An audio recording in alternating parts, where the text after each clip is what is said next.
That is John Candy with his friend and colleague of long-standing, Eugene Levy, in a scene from a new movie called Armed and Dangerous. I just made a comment about that actor. Tell me his name Larry again. Hankin. He's very funny. He used to be with the Committee and with Second City. I remember the Committee. Now I remember where I know him from. Larry's one of the members of that group, or was one of the members of Now, that did group. you know him in Chicago? Yes, I did, actually. Larry was touring with the Committee when I was first there in '73. They came through town, they were playing at a club there, and they came over and workshopped with us and were teaching us. It was great. It was a wonderful week that they were there. We had a lot of fun. We joined them, and then they joined us in the sets. It was great. Is it true that when you went to Chicago to do that job with Second City that you thought you were going for 2 weeks and stayed a year? Yeah. Really? Absolutely. It's not one of those press stories now where a guy said, I had a 2-week job that lasted a year? I was hired here in Toronto by Bernie Solins, Del Close, and Joe Flaherty. I went to the audition, what was that church on Bathurst and Bloor? I know the one you mean. Yeah. They had all the rehearsals down there, and then they had callbacks the next day, and then Bernie called me on the phone and said, how would you like to go down to Chicago for a couple of weeks? I said, sure. I said, what about the theater up here? He said, well, we want you to go down to Chicago for a couple of weeks just to get to know the stage there and work with that group there while Brian Doyle Murray and Joe Flaherty come up here to Toronto. I said, okay, so I packed for 2 weeks, not knowing you had to go across the border with a visa. And it was at the time when they were checking for draft dodgers coming across. So I was, never really left Toronto for any long period of time, especially by myself, even though I was 22. I was like, well, okay, here I go. And I didn't know what to expect from Chicago. Elliot Ness and the Untouchables, the Chicago Blackhawks. I didn't know too much about the city. Big, kind of scary. Got into the airport, and the customs pulled me aside, and they thought I was a draft dodger. So they brought out the big book, and they started going through the pages. And now I'm frightened because these people are supposed to meet me, Joyce Sloan, and I'm now like 45 minutes, and I have no way of getting to them. And I don't know what these people are doing. And eventually, the 3 supervisors came over, and they were looking at me, eyeballing me, and one said, it was just during the time of the hockey playoffs. I said, who do you like, the Blackhawks or the Canadians? I said, Blackhawks. He said, go on through. I stamped something, and I was gone. I got in the country, and started out with him, and I was there for a year and change, really. That was, that was my 2-week trip. Is it true, John, that it was I had Dan no idea. Aykroyd and Valerie Bromfield who almost tricked you they into did. the audition? No, they did trick me into it. They invited How did they trick you? They had this audition. They were already in Second City. They wanted, they said, you should join this, you should get involved, they'll love you, you're funny, you'll do it. I said, no, I can fool around with you guys, but I can't do that stuff. And besides, it's a tough audition. I can't go in there. Everybody in town is in there. Everybody across Canada was in this place. Anybody who was funny, everybody from Party Game, everybody was Molson Golden commercials at the time. Everybody who was big in Canada in comedy was there. And I'll never get a chance. They said, well, we got to be down there anyway. Meet us down there for lunch. And I was doing a children's theater show at the time, and I was out Rumpelstiltskin in Etobicoke, and I went down there, I was waiting around, I was looking at everybody, kind of in awe. You see everybody from Godspell, it's Gilda Radner over there, Eugene Levy, Jerry Salzberg. Wow. It's just a big group of people that I'd seen on television. And I hear John Candy being paged. And Valerie says, come on, you go in, come on, we put your name down. I was like, oh, I'll kill you for doing this to me. And I went into this theater, and I was and Andy Arway and I went in. And I'll never forget that. We went in, and I was just, and they said, going up on stage, Del Close, going up on stage there, this is a department store exercise. The object of the game is give and take. You sit over here, you're the information clerk at an imaginary department store in which the store has anything. So your objective is to give this man any information he needs. That's all we want from you. And you come through a revolving door 5 times as fast as you can, 5 completely different characters. All right, begin. Just went, wow, the sweat was all over me. Did your mind go back to that night at the lake shore when you were in that lounge, Yes. and your friend at the time did not have the courage to get up on stage with you. And you told a wonderful story, but you looked out in this deserted lounge on the lake shore, and you saw a truck driver, a guy with his girlfriend. You went absolutely blank. And did somebody really get up? Somebody and you from did the an interview CBC, thing? I wish the heck I knew who it was. Somebody came up and they said they worked with the CBC in some capacity and started doing an interview scene with me. I was doing the worst impressions of my life. I was doing John Wayne, Jimmy Stewart. I was just shaking. The beginning and end of your all I stand-up saw was a days. tray go by of drinks. You know, oh. I have to ask you something, because now we know that it's true, that it was Dan Aykroyd and Valerie Bromfield who got you that audition, Yes, or they got did. you there. Yep. When the original announcement came out for Armed and Dangerous, and Columbia Pictures was waving a banner, I had the impression that John Candy would star with Dan Aykroyd, directed by John Carpenter. Yes. Now, moviegoers have you with Eugene Levy, directed by Mark Lester. Can you tell us, John, what happens along the way between press releases, announcements, and a movie really arriving in a theater? What happened to Dan Aykroyd and John Carpenter? I became involved with the project, I guess, in 1984, December of 1984. I was asked if I'd read for this project. This Armed and Dangerous goes back, I think, to 1979, 78. It was originally written for Dan Aykroyd and John Belushi. Created by James Keach and Brian Grazier. Harold Ramis got involved with it. Harold did a draft. It went on, I think Harold and Dan were going to do it at one point, and it evolved to where I was going to do it with Danny, and John Carpenter was going to direct. They asked me, I said, oh, sure, I'd love to. I finished off Volunteers and Summer Rental. I was about to go down to Los Angeles to start shooting on it. I got a couple phone calls from people saying, well, Dan's not doing it, John's not doing it. I said, but I'm still doing it. I have a contract, I'm set. As a matter of fact, I've just about closed the deal on a house down there for the summer. I just sent a check in. Well, if you want to come down, that's great, but we're not shooting it. I said, well, you know, what do I do? I've got a contract here, I'm ready to go to work. I said, well, we're not doing the picture. So it was getting into a very legal mess at that point, and I waited until the July 30th, I think, was the day they had to, the last day they had to start shooting it. Then my contract was in breach, and then then Columbia said, no, it's an act of God, and this and that. It got very messy, and I was kind of upset at the whole process, because I was ready to go to work on this. But I understood Dan and John not wanting to do it for various reasons, or creative and artistic reasons they had for not doing the picture. But still, I was stuck. And it would have got, I think, into probably about 5 or 6 years of legal work.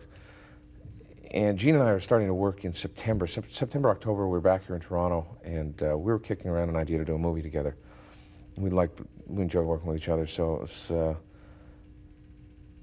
I thought, geez, you know, that Armed and Dangerous might not be bad. You know, it's written already, it's there. We'll switch the roles. I'll take Dan's role, I'll play the cop, he played a lawyer. He read it, he liked it. So we called up and said, okay, here's a compromise. You know, let's not get into this legal gobbledygook. Would you be interested in the two of us doing it and say find another director? He said, yeah, fine, go. We sent him a copy of The Schmingies, The Last Polka, because they didn't really know our work that well together, and some SCTV shows. And they said, oh, God, wonderful chemistry. Had You guys are Splash great. not played yet? Sure it was. I mean, speaking of another little bit of work. I know, but you know. Tell you what, hold on to that, and we'll take a break and come back with another scene showing what you and Eugene do in Armed and Dangerous, and continue. Be right back with John Candy.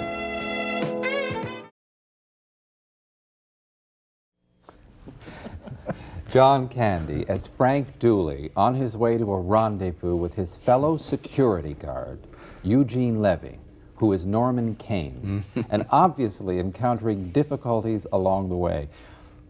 Did you have some input in terms of your scenes with Eugene? Because when I read stories now, whether it's Steven Spielberg or whomever you're working with saying, oh, that's all right, you can write that moment. Was there an input with the scenes between the two of you? Yeah, definitely. We worked, that's the way we always work most comfortably together, is whatever fits for us. So it doesn't really matter who's saying it to us. We'll always, we'll work on that for you.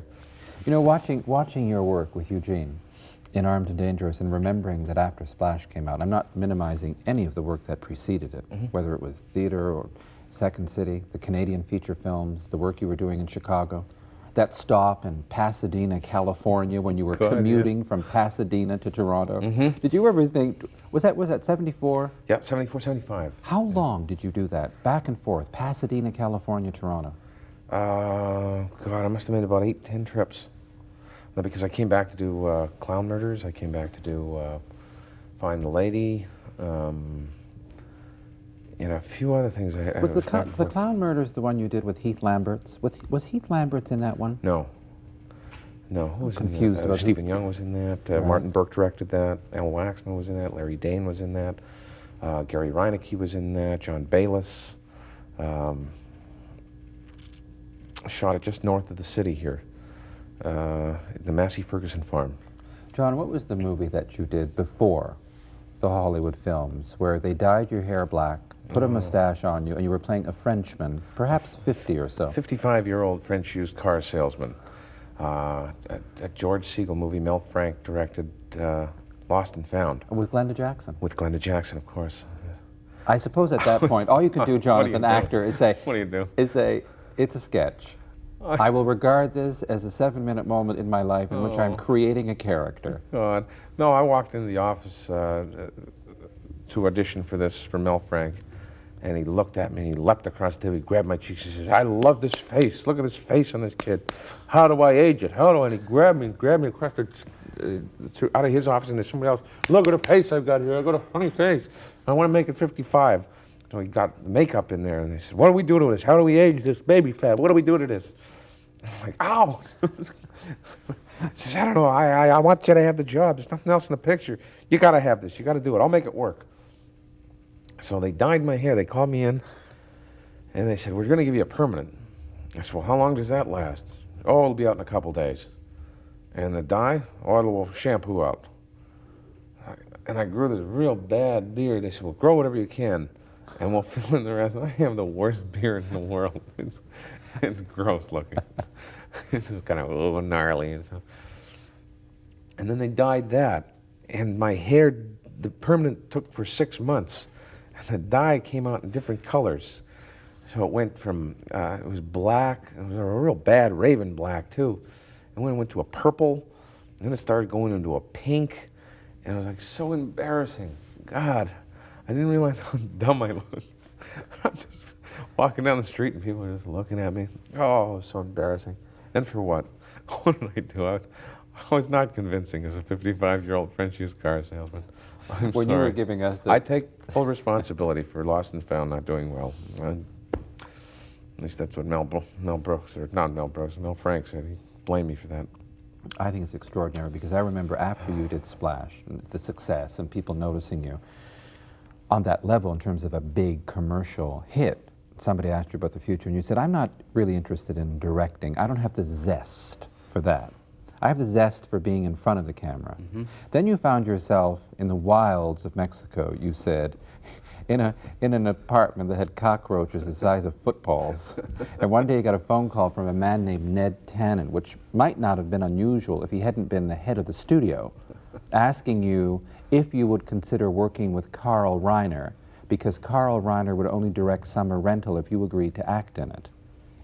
And I still think it's wonderful that your reaction was, Alan Brady from the Dick Van Dyke Show wants to work with me? I'm working with Alan Brady. You know, he's crazy about you. He's very generous about you, publicly and privately. He's a wonderful man. God, he's so talented. It's a great experience working with Carl. Just immediate, just on the phone, I called him up. And he was just so nice, so gracious. And I even told him, I said, I'm working with Alan Brady. And he started laughing, singing it. He began singing his theme song from the Dick Van Dyke Show. He was wonderful. On that, we'll take another commercial break. Okay? Yeah, Be right back with John Candy. John Candy is with us. We've been talking around and about Armed and Dangerous, and I had told that story about you and Carl Reiner. And the finale to it was that after Splash, you said, no, you'd save the zest you felt for in front of the camera. But after working with Carl Reiner, and let's also point out, Summer Rental, unless I'm mistaken, was shot in 8 weeks, was packaged and in movie theaters in the short, I mean, it set a record. In 9 weeks, I think. And also, it made a lot of money for It did Paramount well, you know, Pictures. it made its money back, and plus, and that was exciting. Didn't you say after working with Carl Reiner that, yes, you were interested in directing? Yes. What happened? I did, and I've changed my mind again. But if I go back to Carl again, I may switch it back.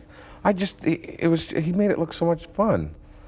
He allowed me to be part of the process of making the movie, and he walked me through it, and was showing me what he was doing. And I really hadn't paid that much attention before. I mean, I paid attention to directors, obviously, but Carl was showing me technically how to go through it and what he was looking for. And that was very interesting, very exciting for me. And he took me into the editing room, showed me what he was doing, how to do it. He wanted my input on it. And that was the first time anybody really said, well, what do you think? What do you like? Do you like your take here, or do you like your take over there? That's the first time I'd had those options, aside from working at Second City. My God, I love this man.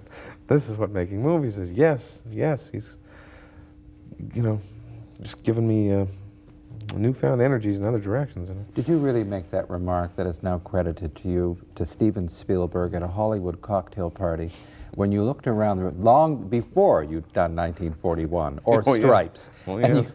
could you tell us what you really said to Steven Spielberg when you saw all the leeches and the hangers-on hovering around him? Well, I thanked him for, we had a big party at our house. We were finishing off writing a season of SCTV, and this party grew from 100 people to about 1,000 people, maybe exaggerating a little bit, but it's very close to that. The house was just wall-to-wall people, outside, inside, and Steven Spielberg was there. And I had had a couple drinks, and people were coming over to me and saying, Steven Spielberg is here. He's here. He wants to see you. I'm like, yeah, okay, right. You know, thank you. Excuse me, I've got a drink to get here. And an hour later, they said, he's waiting for you. And thinking, you know, it was a joke, I went over there, and there he was. He was just surrounded by a lot of people. And he says, John, I really like your work. And I'm, oh, thanks very much. And I had a lot more confidence because I was under the influence of a couple of rum and cokes at the time. But he said, I'd like you to do this picture in 1941. I have a role in it for you, and I think you'd be perfect.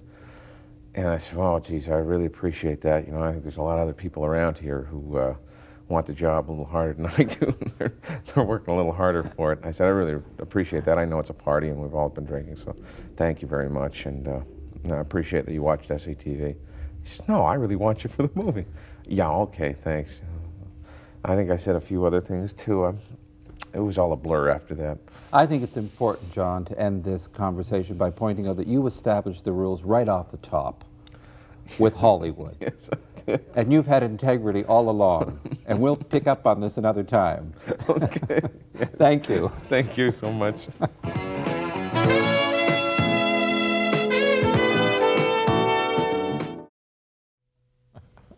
John Candy is with us. It's a pleasure to see you. And it's a pleasure to be sitting here with you. You know, I did something a few moments ago. I gave you a copy of a film review written by Pauline Kael in the New Yorker magazine because I said I wanted you to read what Pauline Kael had said about your friend Andrea Martin and a number of the SCTV family, including Eugene Levy and Rick Moranis and the people who did Club Paradise. And of course, I knew the story about what Pauline Kael had written about you at the time of Splash.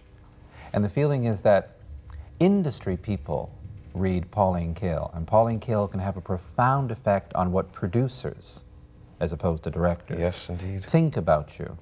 Did that rave she gave you really affect your career? Did you get a feedback from producers saying, I read Pauline Kael in New Yes, I Yorker"? did, actually. Yes. I think it was very influential for me. I received a lot of phone calls that week that came out. And as people started taking me a little more seriously, I started, people were actually offering me work on a regular basis. And that, Splash really helped me a lot, and Pauline Kael's review didn't hurt at all. I have a question for you. Why? Tell me why now, in your opinion. We can talk about the extraordinary and deserved success you have had, and how Eugene Levy and Rick Moranis and Marty Short and some of your other friends and colleagues have joined you in that success. But Andrea Martin, with all the wonderful work, and Catherine O'Hara with her brilliance, why, John, has it been tougher for the women out of the SCTV group? And there are people who keep saying to me, Valerie Bromfeld could be a star, but she seems reluctant. She doesn't want to be a star. Well, does Catherine not want to be a star? Do you think Andrea doesn't want to be a star? Is it slower for women? In general, it is. I think in this business, it is slower for women. It's harder for women. I have no idea why they weren't just scooped up from the first season of SCTV, seeing what they could do. Why people weren't just pounding on their doors saying, "Ooh, give me these two." I think they're such incredibly talented people, and it's so gifted, and yet they're fighting to get a role here and there. You know, Catherine picks and chooses her roles. She really does. I mean, After Hours, Heartburn, she saw things in those roles, the people she wanted to work with. That doesn't mean I don't think she turned down a lot of things. I don't think Catherine wanted to play, you know, the wife here in this role. You know, I think she was offered. Catherine, I hope you don't mind me talking about this. Vacation. She didn't want to play it. She said, "No, I don't want to just be setting up all the time." She didn't see the character. I mean, You're talking about National Lampoon's Vacation? National Lampoon's Vacation. In which you first time you played a security guard? Yes. As opposed to Armed and Dangerous, in which you play a security guard. Park was closed that day. Former policeman. Yes. I find that fascinating, you know, because I agree with you, and what I'm saying out loud is I think Andrea Martin and Catherine O'Hara are extraordinary, brilliant performers. I can appreciate Catherine saying, I'll work with Martin Scorsese, I'll work with Mike Nichols. The prestige of working with those people, but then you want to see more. You want to see them, you know, as you did with Carl Reiner, carry the movie. And then they can say, as you did, gee, it's not quite the same as a supporting role. You don't pack up and just go home. You work a lot harder sustaining a movie. Maybe that's a contributing factor too. I don't know. Yes, quite possibly. I would hope that Club Paradise will do a lot for. I know it will do a lot for Andrea. I think she's going to be doing 3 Kate and Alleys this year. I know, which is a very successful show, and it'd be good for her, good exposure for Andrea, for people to start seeing her again. Because SCTV had really limited viewership. Although we were in syndication, we are in syndication now. We're on in a lot of markets, but still a lot of people hadn't seen the show. Now, John, what's going on? Are you one of the principals behind the plan for the SCTV Family Primetime U.S. network? Madame Dufarge, I sit there and knit, looking at certain executives saying, guillotine, guillotine. Jacques 1, Jacques 2. Is it really in the works? Yeah, I had a meeting with Kim LeMaster, who's president of CBS right now, and said, I'd first called all the cast and said, would you be interested in doing maybe a show, if it's possible? Everybody said, yeah. And I was surprised. I didn't know everybody, you know, felt the same way. You know, we had talked about it, and I don't think anybody wanted to do a series again. Everybody's careers are going different ways, but how about just doing one? And kind of a reunion show. So I went to CBS, I had an association with Kim LeMaster, and he loved the idea.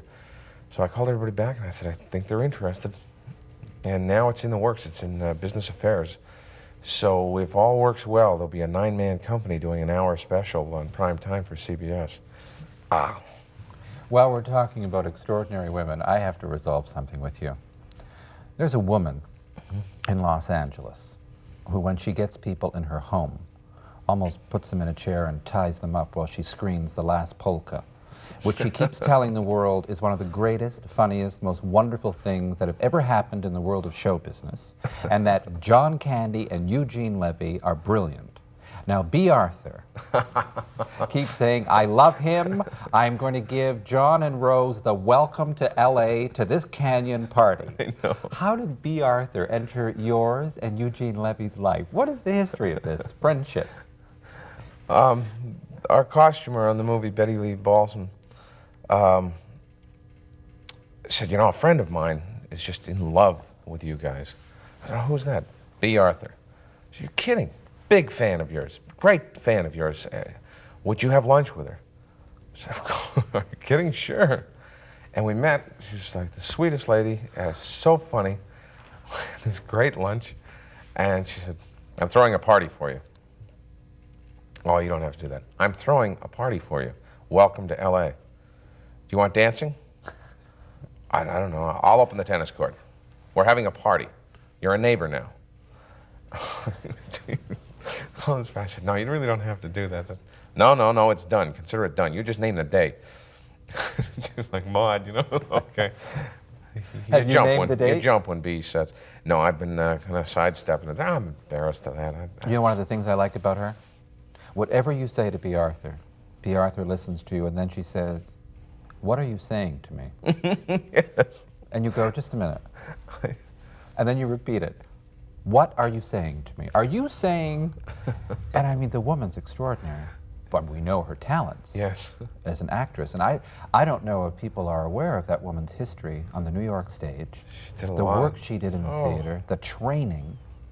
It's extraordinary, just extraordinary. Oh, she told me a story about Mel Brooks. She went to, when she first came to Los Angeles, they all stayed in the same hotel. I can't remember the name of the hotel.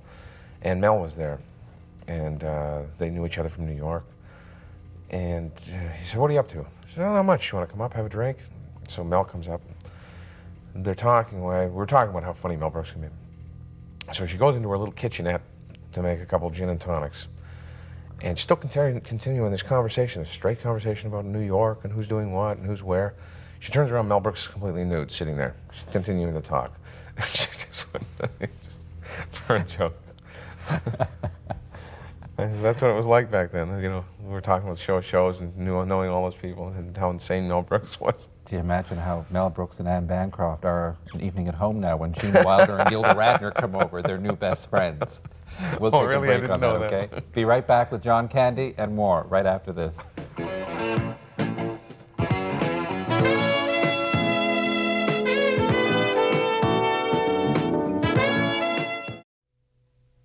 John Candy is my favorite of them all. Why is John your favorite, He's James? just the funniest guy I've ever been around. You're going to work together? We worked together. Saturday Night Live, the first show that I did, Right. he hosted. And I was so nervous, I could barely speak. And Candy would just sit there and make me cry with laughter. Just making fun of me or doing these characters, you know, as Johnny LaRue guy. And he held my hand through that show, and he was the host. And he held my hand. He was really sweet. There is somebody saying something wonderful about you, It John. certainly was. I had a Thank very you, Jim. good time with him, you know. Isn't he a nice guy? Yep, beyond the fact that I admired what he had done in About Last Night and looked forward to the conversation with him and knew of the exchange between the two of you. Is he about to work with Dan Aykroyd? What's going on now with Dragnet? Tom Hanks, I thought, was Tom doing that. is doing Dragnet? I thought so. I just thought Jim Belushi Jim had would been be great announced in for that. something else too that I thought Dan was involved in. I don't know. While I'm on this, let me ask you another question. When I was asking about the history of Armed and Dangerous, am I right in believing that somewhere along the line Orion Pictures said that John Candy and Steve Martin would star in Three Amigos? Yes. Is that true? That was true, yes. May I ask you what happened to that one along the way?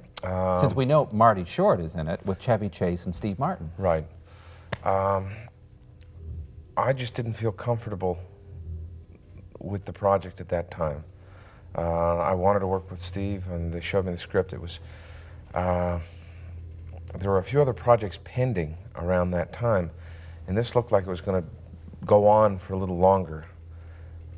And I just really wasn't ready to do that one at the time. I wanted to go into something that was a little closer to production. And it looked like it was going to be a long writing schedule and back and forth. And I hadn't moved to Los Angeles, so it looked like they were going to write there. I was going to be up in Toronto, and I thought, oh, I can't do this. This is going to be 6 months writing, and I'm going to be away from home. I don't want to do that. So I decided I'd stay here and take another project a little closer. So I ended up in Mexico. I think, no. Now we're talking But about... that's really what That was it the just didn't work volunteers out. time. Yeah. You came back from Mexico It and was found all around yourself... that time they wanted to do it. Three Amigos has been around for about 3 years. I just saw Lauren on a plane, Lauren Michaels on a plane yesterday. I feel a little nervous around him. You know, it's odd when you turn down a script. I feel real guilty. Did Marty seeing Short this- call you and ask your advice? Or did you find out by reading a newspaper that Marty was doing the movie with Yeah, Chevy that's how Chase? I found out. Really? Well, they were originally the movie was going to go shoot in Europe. It was going to shoot in Spain. They were going to shoot in Italy. Then they were talking about shooting in Mexico. I thought, I'm not going to go over there. I don't, you know, I don't want to do that right now. I said, I don't want to haul everybody over there, and we're going to be flying. Then they said, yeah, we'll live in London, and you'll fly back and forth on the weekends to Spain. I said, no, I don't want to do that. That's not what I want to. And I told Marty, I said, let's write down a list of pros and cons, what's going on here. And this list kind of weighed heavy on why not to do it. And I said, all right, well, I'm going to call Lauren. I got to call him and tell him I can't do it. I was like real nervous about it because, you know, I wanted to work on this picture, but the way it was going, I just didn't see it was going to work in my life. And I thought Marty was in agreement with me. And I find out Marty's doing the picture. But it worked out great because they shot it, I think, in Arizona and Los Angeles. So there I'm out of a job.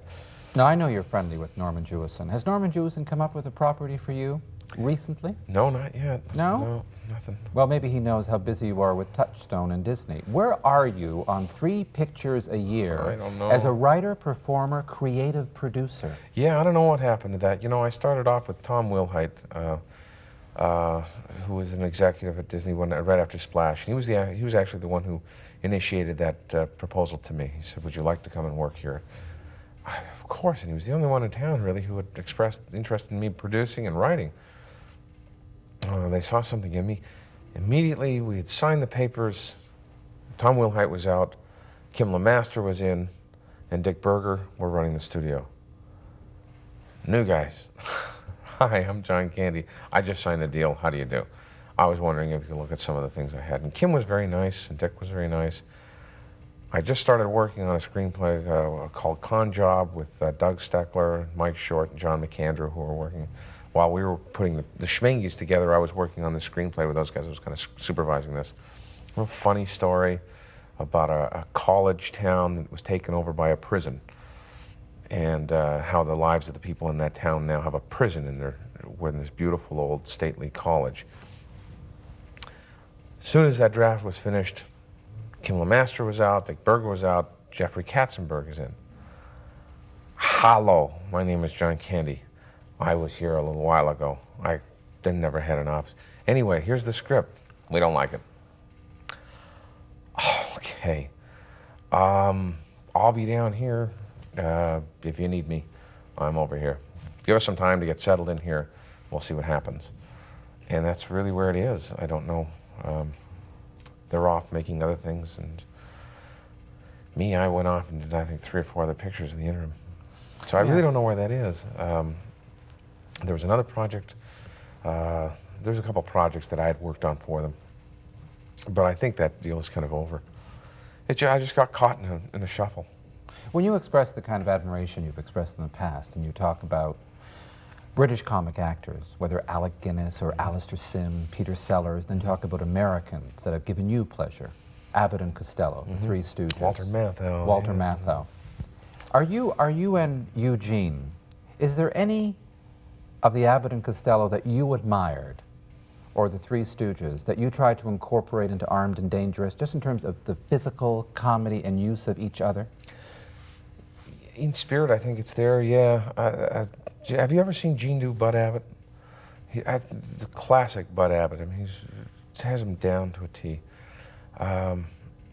There are touches of that in our work, I think, with all of us in SCTV, with Joe as well, and with Marty and Dave and Rick. Everybody's got touches of those things, and when we work together, little sparks happen like that. Working with Gene, there's a wonderful rapport. The two characters are, usually the characters we always play are kind of vulnerable characters, the Schmengies or Dr. Tongue and Woody Tobias Jr. on the 3D horror films with Count Floyd, and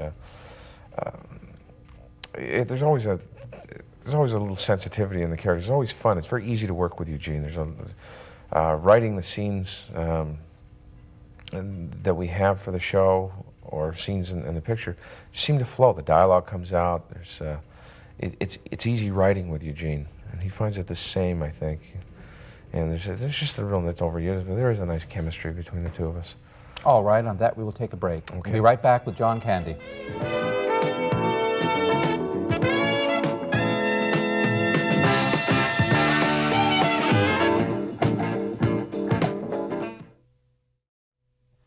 John Candy is with us. I was talking to you during the commercial break and saying I've been announcing these things about movies you did, you didn't do, deals you have with all of these companies. You're a star. They say John Candy's worth $1 million plus a movie. What are you doing next? I mean, Armed and Dangerous is available to moviegoers. What's next in your career? Well, there's a possibility of a picture with Mel Brooks called Spaceballs this fall. And you can tell him the B. Arthur story that you know all about him. Yes, and I'll use Drinks that in the negotiating nude. with Mel. Mel is very difficult in negotiating, I hear. So that'll be the next month and a half of negotiating with Mr. Brooks. And I think that's going to work out. I'd love to work on that. And then there's a picture this January, February, that would be 87. John Hughes wrote a script for Paramount, and Howard Deutsch, I believe, is set to direct it. As yet, it is untitled. And very funny story, hysterically funny story. I laughed a lot when I read this, and I'm looking forward to working on that. I have something else I want to ask you, because I remember once having a conversation with you, and you had gone into a Pritikin plan, and after Splash had been finished, and before you'd gone back to work, Yep, you had before at Brewster's, one point lost something like 70, Yes. 75 pounds? Put 50 back on, thank you. Did you? Yep. Got to go back again, Brian. But let me I ask, keep running that play. what was the advice that your buddy, is it Alex Karras? The man who happens to be very fortunate, married to Susan Clark? Yeah, stop eating after... He said you can eat anything you want all day. Stop after 6 o'clock, I think it was. Don't eat after 6 o'clock. And you can't start like at 1 minute after midnight either. You know, when you get up in the morning, you can eat anything you want all day. And it worked for him. That's the diet he was on. And you remember, he was a big guy. He went right down. But he was a football player who killed people. So Yes, I mean, that's he true. had a reason. He had that going for him, didn't he? But then I remember too, when you were going to be an athlete, if not a journalist or a court reporter, That's the number right. of careers you've had. Yes, candle salesman. And I lost my kneecap to that. Not one day in the pro ranks did I make it. You can And do I it got the on arthritis, film. but I've got the arthritis to prove it now, though. Have you really? Yeah, ooh, boy. So when you talk about candles, I don't forget that summer when you were out selling Christmas table napkins and candles. A traveling salesman Yes, who I had was. Christmas table napkins in his bag? Yep. The trunk was filled with Halloween, Valentine's Day, Easter, happy birthday greetings from the Disney characters. Oh, yes. Oh, that was fun. And then I ended up in rehearsing for a show with Gail Garnett, Valerie Bromfield, Ron Ulrich, Don LeGros. God, I'm probably leaving some people out. And Stephen Katz directed it. And we toured the parks in this town and worked at the Poor Alec. And while I was rehearsing for that, I was supposed to be on the road. And they finally caught up to me and fired me. Are you And talking he vowed I'd never work in that business again. Are you talking about, was this at the same time as the Children's Theater when you were doing things like Treasure Island and going from playground to school to those days? No, that was after that. That was just after that. I finally realized, no, I'm not going to do anything else. I'm going to stick with acting. So I went right into Rumpelstiltskin and Treasure Island. 4-man company. We did 20 characters. God. Oh, you're throwing the Jolly Jesters in too now, The are Jolly you, John? Jesters with James Iwasek. Absolutely, I will. I know what you're up to, and we know what's in your future. Am I correct in believing that your wife, Rose, and your daughter and your son are very happy in their new home in California? I hope so. Well, a bit of a shock now to find out that your daughter, Jennifer, Ah, we was the don't one who like said, it. I don't like the winter. Yeah, so I She moved. was 4 at the Boy, I time. tell you, she's got me wrapped around this. But things are good for you in Oh, California? yeah, it's real nice. We still keep the home up in Toronto. We'll never get rid of that. It was hard because we were commuting so much and traveling. I felt it was easier to keep everybody in one place and give it a little continuity to our life and to, especially to the kids. That's why we decided maybe it'll be best down there, since most of my work is generated out of Los Angeles now. Make a lot of sense to stick close there. So it's nice. We're living right near Joe Flaherty, and Andrea Martin's up the street, and Marty Short is about 5 minutes away. And Jim Belushi is 3 doors up from Joe Flaherty, so it's kind of that community's all together again. I'm just trying to get Eugene and Deb to move down, and Catherine, and we'll have everybody down there.